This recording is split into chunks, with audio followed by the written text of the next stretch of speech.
Because silence. We're good, Bonnie. Okay, thanks. Okay, we're gonna call the meeting to order at 6:32, it looks like. Let's go ahead and stand up for the pledge of allegiance, please. I pledge allegiance to the flag of the United States of America and to the republic for which it stands, one nation, under God, indivisible, with liberty and justice for all. We'll start on the short side of the roll call. We'll start with Mike. Mike Kusa, Robert Carr, Debbie Sherman, Steve Kozik. Nicole Ravina-Craft, Tom Rossi. Sue Condit, Kayla Hussein. Jacob Nepler. Thanks, guys. We're gonna introduce you guys in just a second. Do we have any amendments to the agenda? Anything? Nothing. Okay. Moving on, student staff recognition, Heather. Hi, everybody. Thank you for having us tonight. Mr. Jurwitz and I are pleased to announce we have 2 new student representatives for the Board of Education for the 25-26 school year. To my left over here is Jacob Nepler, representing the class of 26. He is a senior. And then we have Kayla Hussein, representing the junior class, the class of 27. Both are heavily involved in a lot of extracurricular activities, proudly representing Project Lead the Way, as well as some of our robotics, Hope Club, student government. I'm going to miss so many, but both were very eager to add their voice to the table, and I think are very excited to share with you some perspectives at the high school as well as across the district. So join me in welcoming them to the team. Welcome, guys. Thank you, Heather. You're welcome. Okay, number 3, workshop topic, Oxford Ambulance Partnership with Eric, Director of Curriculum, Instruction, and Assessment, presenting. Yeah, this will be quick. Part of it, just want to publicly say thank you to Oxford Ambulance. We've been working with Seth since, I think last year I started working with Seth. He helped and brought some staff in to do some CPR training towards the end of the school year. Brian Viger and I met with them over the summer about a couple different things, and that led to them getting us some Stop the Bleed kits that are now in all the AED boxes. So you'll notice the AED box out here will have one, but every single building that has an AED box will now have that kit. Seth helped us out. He actually worked with Seymour on one of our pre-opening days to come do some just walk through PD with all staff, saying, hey, if it's in the building, at least know what's in there and know how to use them. They set up some area in the gym. People got to, just see what it is, how to use it, that sort of thing. In our talks throughout the summer, we're also kicking around the idea of possibly looking at bringing the EMS certification course to the high school. So I asked them to put together a proposal. I don't have it yet, but once we get some information, I'll bring it to the subcommittee, the curriculum subcommittee, to take a look at and see if that's something we want to pursue. So don't have numbers and idea yet. I said, if you give me the proposal, I could bring it to the subcommittee. If the subcommittee feels like it's something that we want to look into, maybe we bring it to the full board to have more discussions about it as well. So just wanted to, again, publicly thank. It's been great working with Seth. I know he has a good relationship with Brian as well. They've helped out a bunch of times in the district. Hopefully we can continue the partnership with some classes as well. But just wanted to share that piece. Thank you, Aaron. Appreciate it. All right, workshop topic B, New England Association of Schools and Colleges, process and surveys with Principal Heather O'Brien. I believe there's an attachment. There it is, yes. Everybody got it? Okay, so in the attachment, kind of twofold, is to talk a little bit about the NEASC process as well as the release of some stakeholder surveys that are going to go out to students, faculty, and parents in the next couple of weeks. So NEASC is a reputable organization, organizes and accredits high schools across the New England area. We are on a 10-year cycle. It's called the decennial accreditation. And right now we are in our collaborative conference era. So our collaborative conference is scheduled for this coming March, the 15th and the 16th at the high school. So the team of 6 will come and visit and essentially guide us on the work underway, as well as the priority areas that we self-identify as a body of staff. We began the self-study process last spring. And so we solicited members for a steering committee, which are it's a representative group of department chairs as well as staff across the building. We've met a series of times to begin thinking about what the process looks like, give them some informal training, and then also walk them through how we solicit input from the students, the families, and the staff on what we know is already good work underway, as well as what we want to identify for priority areas for growth. The good thing about NEASC, and we did have a liaison visit during one of our back to school PD sessions with Carl Johnson, he is the Associate Director of Accreditation with NEASC, is NEASC in years past used to be this dreaded, like, oh my God, they're coming. And not only is it expensive, but it's traumatic. And NEASC has really transformed themselves into getting the schools that they accredit and visit to recognize who we are at this moment in time. What do we know is working, but also what do we know that we need to work on improving? All of the priority areas, of which there will be 3 to 5, will be self-identified by the staff. We will vote on those. We will submit a draft report, probably in early winter, and then that will be shared with the chair of the collaborative conference team. They'll have a chance to review it. They'll kind of pose some questions and know the things that they want to look for when they come in. And then really while they're on site in March, they will be infiltrating all the various classroom spaces. They'll have interviews with Board of Education as well as our central office team. They will talk to school-based admins, students, parents, really just a wide representation of everybody across the school. And they will really determine if what's been self-identified as a priority area is in fact worth pursuing. They might decide that the goal we've identified is too big. They might add some things to it, but it's really not prescriptive anymore in the way that NEASC used to be. So I think the staff in conversation has kind of breathed a little bit of a collective sigh in knowing that this work is really intended to benefit us because it is ours. We are writing it, we are making it specific to the needs of Oxford High School, as opposed to them coming in and identifying the errors or the mistakes or the whatever it is that they might see as errors in production. What will happen after the collaborative conference in March?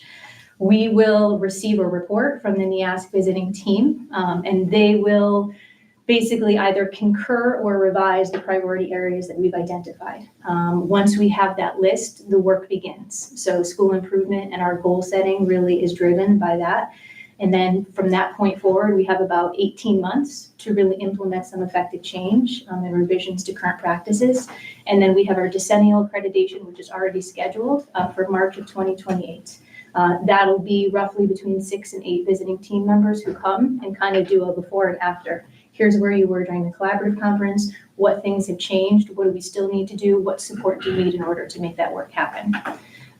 So that's the process in a very Cliff's Notes version. So before I talk surveys, I guess, does anyone have any questions or comments about the process? I think we're good. So NEASC does author 3 surveys, one for faculty, one for students, and one for families. In the next week or so, I'll be sending out communication from the school-based office that these surveys will be happening. We will give the survey to our students during an advisory session in school, so that way they have enough time to complete it. It's estimated to take about 20 minutes. Kids have 30, and then obviously if they needed more time, we can work on extending that as necessary. The parents will receive an electronic version of the survey. What's nice about that is when we send it home to families, there's a drop-down menu, so if it needs to be translated into a different language, the portal does that for them. It's 1 question per page. The caveat being is once you start the survey, you're locked in. There's no save, there's no come back later. It has to be done in one sitting or else it cannot be completed. I'll do the same with the staff. There'll be time during a dedicated staff meeting for them to do some reflection. The surveys for staff and students are the longest. They're the most comprehensive because they are with the kids for the longest amount of time. Questions range from like, I have a trusted adult that I can come to in the school. I feel like I have a voice in the school. I feel like what I'm learning is productive and meaningful. I feel safe. And parents will receive like a moderated version of those very same questions. I feel like I'm part of the decision-making process. I know if I reach out to somebody that I'm going to get a response or an answer, or directed to somebody who can provide me with a response or an answer. And it's really intended for us to have a jumping off point for what we know could be potential areas for growth and improvement. They recommend a 25% response rate, which doesn't seem very high, but communities differ across the New England area, so we're going to try our best. I would like to, during Meet the Teacher Night, have a kiosk or two available to parents who, if they have a study hall or arrive early, could potentially complete that survey right there. That way also, if they needed to navigate any questions, difficulties, we can assist. Otherwise, it'll be open for about 10 days once it goes out publicly live. Anybody have any questions? I have a question. So when we were looking for Dr. Marino, our community response was not very good. Can we think of a way to try and get parents to be a little bit more responsive to I just think it's something to think about, because honestly, the meetings that we had here, I mean, there was just a couple of people in them, right? So I would really like to try and involve the parents as much as possible and come up with some ideas to get them a little Completely bit more. agree. So we're gonna post it, I mean, I'll put it in the Friday Highlights newsletter. I'm gonna do a separate like robocall out to OHS families and letting them know that it's accessible. We'll do Meet the Teacher Night. I'm also thinking we could potentially do it one of our home games so that the parents on site or OHS representatives can perhaps do it right there on the field. And what's good about the survey is you don't have to be on a traditional desktop. It's mobile friendly, so really any platform, it'll log in and make it pretty easy to use. Okay, cool. Yeah. But other suggestions, I'm open. Just one more thing for me. Could you go just timeline wise from it's begun already? Yep. And then just kind of give me bullet points and how Sure. things are gonna go timeline wise. Yep, so last spring, I want to say March-ish time, I met with the curriculum subcommittee to talk a little bit about the NEASC process. And shortly after that, I put out an all call to the staff about who was interested in becoming part of the steering committee. So we have a team of about 8 teachers, so dedicated volunteer base in addition to their regular day-to-day. We walked through the process. Some of them are new to NEASC, some of them are veterans. And everybody kind of laid claim to a standard.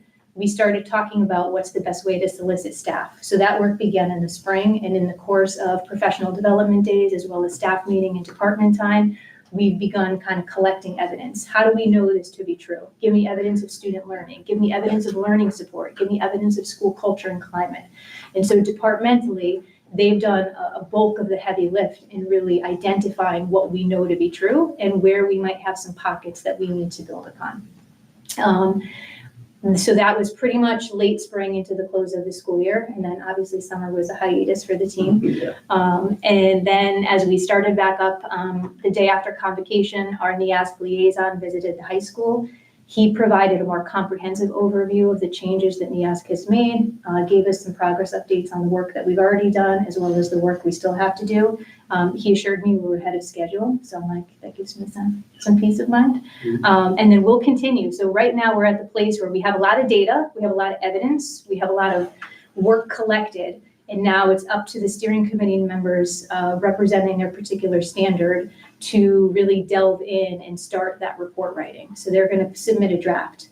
The draft will be voted upon and approved by the staff at large. So even though it's written by 1 or 2 people, it's reflective of the entirety of the OHS team. Once it gets approved and submitted, we will submit a full report to the NEASC portal late fall, early winter. At that point, it goes off. NEASC takes it. They'll begin recruiting members of the team. It'll be a team of 6. There'll be a chair and assistant chair, and then 4 additional members. And they'll be on site in March. I'll likely do some virtual visits with the chair beforehand just to talk logistics, because we will give them a place to stay. They'll have a workroom on site at the high school. They're going to need IT access when they're here to be able to get into some of our shared accounts as far as Google Drive and all of the curriculum documents. So there'll be a lot of planning behind the scenes before they get here in March, but then that 2 days will be chock full. So it's a full Monday and it's a full Tuesday, and it will be meeting to meeting to meeting. I will share with you when I have it some of the potential questions that will be asked of the central office team as well as the Board of Education.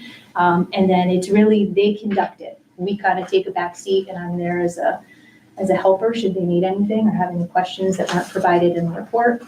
They leave.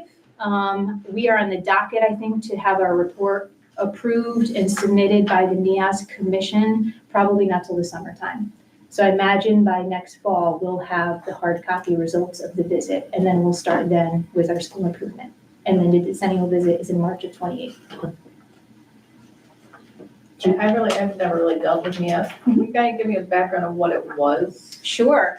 So NIASC, you made the report, but then they came in and kind of just wanted to find the problem. It So you wasn't. pass or fail? Well, you pass or fail or get feedback in the various standards or the principles, but it was much more critical, the perspective. They came in and they were automatically looking for deficiencies as opposed to how what was working could lend itself to improving what wasn't working. And in my previous district, because I now have been around the NIASC block a long time, I remember 72 recommendations would come from the NIASC team, and you had what am I going to do with 72? Where does one even begin with 72 things to fix? And now what they've done is it's really up to the school to determine 3 to 5 priority areas. And within those 3 to 5, how do we get more granular in sort of fleshing out what needs to happen in a more intentional way that's not so overwhelming and so impossible that you're just like, why even bother starting? It really is, NIASC has become the vehicle to really make school change more possible. And NIASC really is like a good lever because it's so acclaimed across New England, I would say. And so it gives us the ability to ensure that our kids, when they transfer schools, like their credits are accepted. And when they go to college, we are approving, you as a body of the Board of Education, that what's happening at Oxford High School is what's best gearing our students towards success. So, and you were saying though, so you'll submit things, and they also look at stuff. So if they don't agree with what they'll tell you to make some changes? Correct. Okay. Or they might just need more information. Perhaps what we gave them wasn't enough, or they just, we want to see how this exists here, not just over in this space. So I think outside, I'm not that, I know what it is, but I'm not familiar with the internal part of it. So it's good to have always an outside third-party opinion, right, of what you're doing, Yep. right? It's a consultancy, more or less. Yep. And now it seems a little more autonomous where we're kind of pointing ourselves more where we think we're going to work and improve. How does that get balanced with, when I read all their things here, separating true school learning from maybe somewhat ideological standards they may have? So I will be honest, and Carl reiterated this work is aspirational. Okay. There's no one school that's doing all of these at like the transformative level of the NIASC rubric. What NIASC hopes is that you're just able to kind of recognize where you are on that continuum and always be moving the needle towards a more progressive, like, all right, we know now we need to get to here because we only started here. And what's nice about NIASC is it is completely peer-based. So our 6 visitors are educators and building leaders from across New England. So they are doing the work of school each and every day. I think I've done 10 NIASC visits, and I've said to everybody that I've ever encountered, it's the best professional learning that you'll ever do. To be in a school and really figuring out what is and isn't working and being able to take some of that back and then adopt it and kind of tool it as your own. So when at some point, they're either going to accredit you or not accredit you, right? And there's Yes. a timeline for all that stuff. Yep. Is there a negotiation of, once they come with some wacky things, this town and our education system, we don't agree with? Does that put the accreditation in limbo for the district? I think very few schools have not been accredited. I think there have been some that have probably been put on a probationary status, but under this new template, it's very transparent. So as soon as NIASC arrives on site, there's a meeting with me every morning and there's a meeting with me every afternoon with the chairperson. And they're going to be like, so here's what we're seeing. Here's more information that I think we need to gain. And before they leave, believe it or not, they won't put it in writing because they don't want to sell it to us before the commission has the full seal of approval. We'll know if we're in good standing. The collaborative conference is not the point at which we are going to be assigned accreditation. Rather, we're going to be directed towards the goals that we want to work on so that in 2 years, they can actually say, yes, we've made progress. We know this work is underway. You can continue under accreditation status. Deb, I know you're knee deep in this. Do you have anything? Back to Bobby's comments about getting people involved. I think that while we understand NIASC, I don't think parents in the community understand what it is. And how they can be involved. Yeah. And I think that as much as we can, give them background and, understand what we're looking for. I remember last time when we did NEASC, it was like everybody panicked. It was like scary and so much stuff went on that and everybody was very stressed out. And I'm really happy to hear that it's changed the vision because it was pretty awful. So, Yeah. Essentially, school stopped when the NEASC happened, and all you were doing was collecting work and finding papers and proving that what you were doing was right by kids. School has not stopped, rest assured. We are still fully operational.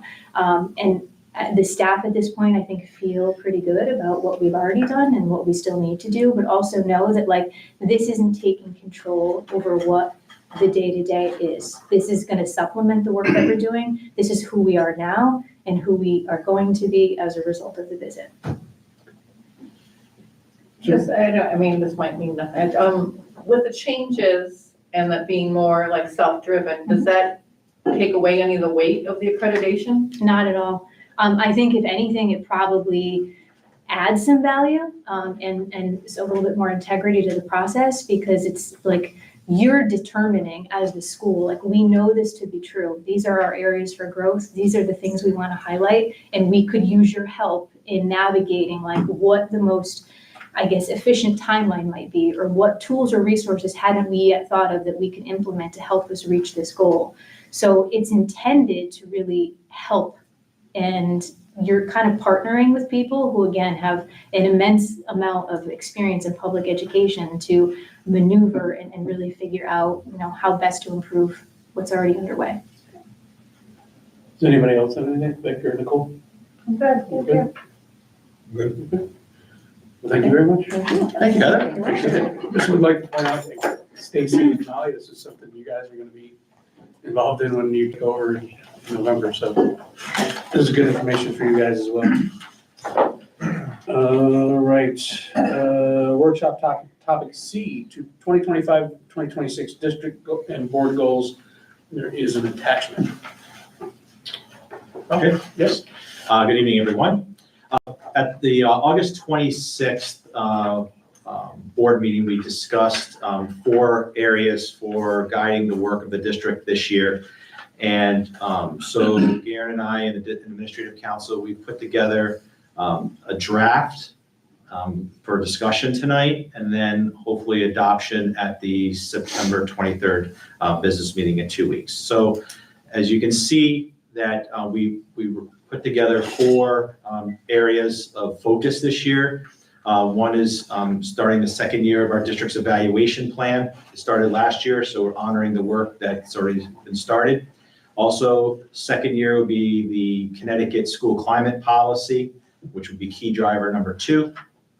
And then 2 areas in regards to strengthening our communication with all our stakeholders internally and externally in the school district, as well as what we called last time we met, a needs assessment, really taking a look at all the things that are going on in our district and really being the springboard for the development of a strategic operating plan the following year. So hopefully, you had a chance to take a look at it and kind of give us feedback, any adjustments, verbiage, any type of the wording that's not comfortable to you, but we're trying to make it very user-friendly. So, because we were really going to push this out, it'll be the focus, it'll be on agendas, part of our conversation at the building level, district level conversations here at the board level as well, but really to show the community what we're focusing on for the 25-26 school year. And what is important is to honor the work that started that, often, unfortunately, sometimes we start projects in school districts and then we kind of get sidetracked. But, the district's evaluation plan, a lot of time went into it, from different stakeholders. So to show them that it's important, that work was important, that was done over a year ago, and that we're going to continue to implement it with fidelity. And then, of course, implementing the Connecticut School Climate Policy. We have a policy on that, and we really need to make sure we're in compliance with what the state's expecting from us. So, thoughts, feedback? Yeah, The only feedback that I really have honestly is, and it's not a education related thing, it's kind of a capital improvements thing. I know we're looking at doing a capital improvements plan. Maybe number 5, just so we know what's in the hopper. But other than that, like, these seem very good to me. Does anybody have anything? Yeah. On our agenda, is there a way to somehow, the key drivers are listed and then have them on the agenda so we can go back and track to see how when we talked about it and, what was encompassing in that? Absolutely. Our goal is once the board adopts it in 2 weeks, then it will be on all agendas that we use in the district, at the building level, district level, so it's like front and center and it helps hold us accountable. So it's just a good way for us, like if it's communication, whatever key driver it is, we can just put it on the agenda, key driver 2, or Absolutely. I think it'll just help us, if we have to go back and look for it, we can say that as a board and as a district, we met it here and there, so. So you can find it when I ask you to look at them. Yes, but you have to use it next time. So is the idea to take these general kind of things and make them more specific, like as far as like an actual, like something that we can measure? Because, it says, will engage a communications expert to perform a district-wide communications audit. Okay, so what is that? How are we doing that? I think I think that the board as a whole needs to come up with those. And we need to have a conversation about what our goals and what we can hold responsible. Obviously, we're gonna hold them responsible to this as well, but the board as a whole should have goals as well. So But I our think, goals should coincide. absolutely, yes. We've talked about making stuff more measurable. This is Yes. still kind of, Well, I think, that to me sounds like a task. Find an expert, work with them, audit what we're doing right, what we're doing okay, and what we have areas to improve on. That's a task. And did we do it? Did we not do it? It's like, once you have the audit, I think the next one was, it's like come up with a communication plan. And it's like, so the audit informs what goes into the communication plan. So do we do a good job on the communication plan? So it's measurable, it's just. And everybody's probably gonna have a different opinion as to whether that's what we're not at all. Just briefly, I thought we had a conversation with establishing the goals, okay? And that we used to do it, ours and yours. And then I thought the final conclusion of that, maybe I missed it, was that we were just gonna have your objectives and goals. And then we would just review yours, because yours should encompass our charter. But that was the final version I got out of the last conversation. But however we do it, I was happy with the way we did it before. You should have our goals. Yeah. And you should have yours, but in the end, there should be one set. But the other thing too is that everything has to be, and they're not tasks, okay? Everything has to be measured just smart, okay? If you can't set a timetable, you can't measure it and evaluate it in a timely basis in a report that is nailed down, then it's not really progress. Well, the indicators are our attempt for measurables. So, but we want to have a conversation with you, because the way we framed them, that, of course, we agree, they need to be measurable, otherwise it's just kind of floating out there. So, remember, this is a working draft. So if you look at the key driver 1, those 2 indicators we would report back, with a measurable. Now, there's other things that you want, that we'd gladly add to it, but we did that for each of the goal areas or key driver areas that we would provide that. Usually, from my experience, we do a mid-year report out, kind of do a check-in, and then, of course, at the end of the year. So if there's another so like measurable that you with want. indicator number 1, would there be a time frame? Like administrators will complete all scheduled teacher and leader observations by a certain? Right. And But we didn't want to we just want to make sure we had the right areas, like we're trying to make, we want feedback, because we just don't want to make sure that we're doing the right work that the board expects from us. So So, you want to know if these are our basic understanding of what we want for goals, then you're gonna back into it and put we can measure. attach dates and things like that. And we've already started some things, like, for example, if you go to Key Driver 3, you know, for example, Garen and I have already met with 2 different firms for the strategic audit, and we're gonna bring those proposals to the, make sure I got the name, the, is it on the next page? The Curriculum, Technology, and Communications Committee of the board in a couple weeks, and we'll review them there. So again, it's all how it's gonna work. This is a work in progress. Exactly, That but we'll be voting on in 2 weeks. right, but we just didn't want to get too ahead of ourselves without feedback with the board, because we all have to own it. So are the 4 areas and maybe the 5th with Bobby, are these the subject areas we agree on are the priorities for the district that you're gonna put an action plan together on, essentially? Correct, well, we talked about the 26, these are the 4 areas. And then, you know, Bobby's, the area regarding facilities. My only concern there, is we learned at our facilities meeting on Monday, is that we have 2 pretty wide architect proposals, and both are outside the money that we allotted. So we're gonna go back and revisit. Mike D'Agostino's working on it. So we can always adjust goals going forward with it, but until Mike gets back to us, I'm a little nervous, because we may never even Yeah. touch it if we can't get a price point, you I know, agree. that's with it. But we do need that work, though. We really need an architect, an evaluation of our facilities, so it kind of guides our capital improvement work, you know, in the short and long term.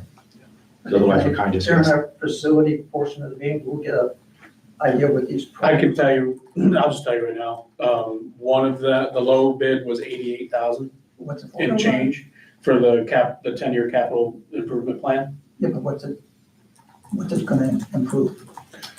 No, it's going to be evaluating this, they're gonna go through all 4 schools, look at what needs to be done and what doesn't need to be done, and then create a list, a 10-year plan for us to accomplish what needs to accomplish. So we're trying to be proactive. Is 88,000 for them to come in and do this? That's the lowest bid. The other one was 104, 103, Yeah, somewhere, maybe in there somewhere. So obviously that's high. We budgeted 70 according to Right. Mike. So during the facilities meeting that we had yesterday morning, we acknowledged that those were high. We set Mike on a, you know, a Investigate it to yeah, to see, see if we can get something lower. than- check with a couple other districts, but you know, obviously we need it, because we need people to, you know, start crawling around, you know, looking at our roofs and like infrastructure, so we can present that to the town, and we can have a big picture of what, you know, so we're not reacting to problems, we'd be proactive. 2016. 2016, right? I think it was about 60 grand then. You gave me a Yeah. copy of that, didn't you? Yeah. Yeah. We did this a number of years ago. Now, Comprehensive. finally, So we got some things we did. this is something that's needed, because if you guys remember last January, the whole network thing just got sprung on us. We had no knowledge that that wasn't gonna be an issue. So this is so we can better prepare, but probably not for $88,000 for them to complete it. Yeah, it's definitely needed, yeah. So maybe driver 5 is finances and facilities. Maybe you could just lump those 2 together, and so we can kind of keep that moving along. Yeah. Because I think that finances and facilities are gonna be, very important for us moving on, especially with budget coming up and all that stuff. Never ends. Anybody have anything else? You guys got anything else? No, so we'll add key driver 5, and then we'll put it up, bring it on the 23rd for approval. Okay? Okay, working topic D, Board of Education Committees attachment.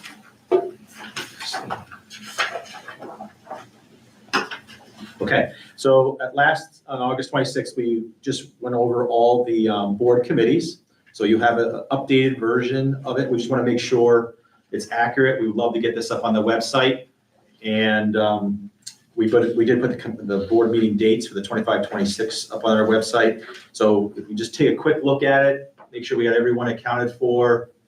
And I know, Bobby, you mentioned at the meeting yesterday that maybe establishing a fixed time for facilities, safe school and transportation committee, Yeah, possibly? Mondays at 9 AM. And Which Monday of the month? the Monday before the meeting, so the second Monday of the month. Second Monday, 9 AM? Yep. Got it. Okay, we'll make that change. And just so everybody knows, our curriculum meeting is being moved to the 22nd. But that's just an anomaly, right? That's Yeah, just, just for but this normally month, it'll be the, normally it'll be the third Monday. got it, got it. Steve, you don't have a regular date, right? Well, we're working with, for example, next Thursday, so I was thinking we can probably get a day, but I think the week between the two meetings, because that gives the finance person enough time to really roll up the month and everything. So we can settle, when we meet next week, we can settle on it. Okay, then we'll Subject update to it. like anomalies, people traveling and things. Mike, just think about when you want to have your school Yeah. business partnership stuff. Oh, We'll probably think, yeah. And then I can make a full schedule. Right, The other thing, I want to make sure that we have, everybody take a look really quickly at the second page, paraeducators and custodians. Everybody make sure you're on the right negotiating team there. okay, so what we'll do is we'll update the Facility Safe School Transportation Committee, second Monday at 9 AM. I will get with Mike to establish a first meeting for the school business partnership, and then we'll figure out what works best for us. So this will be like work in progress, but we really want to get it up on the website so they can see all the committees. All right, great. That's all we have. All right. So, audience of citizens, would anybody like to speak? No.